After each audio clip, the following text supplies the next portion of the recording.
na isa ka song hits nga magazine na 2 of our songs were featured. Wow. Mostly Cagayanon o naapod mo yun? Napod kay di ba among first album na release siya Yes. other places nationwide. So na yung mga email sa from Palawan, Metro Manila, Davao. And nagkuan man sad mi, nag-attend appeal sad mi ka ng mga Battle of the Bands. Yes.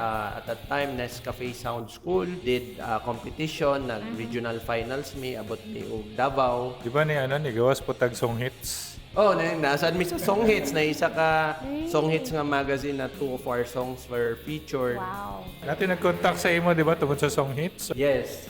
Which nasa story ana nga we have a one-page feature Thoughts and Notions Christian band. One page siya sa song hits sa back page. Tapos katong pagbalik na ako sa digital music nag-release ko na ako'y na istorya nga Christian band sad siya. And when we were talking siya, wait, ayo ba yung Christian band na na-feature sa song hits? Oh, kami yun, Thoughts and Notions. Yeah, Thoughts and Notions.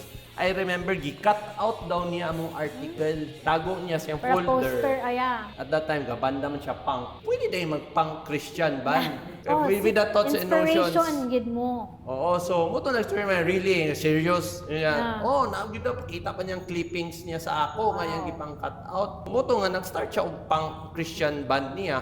Yeah. Kay because they were inspired na pwede di ay mag-mainstream ang isa ka Christian Really, so band. you guys really opened the world.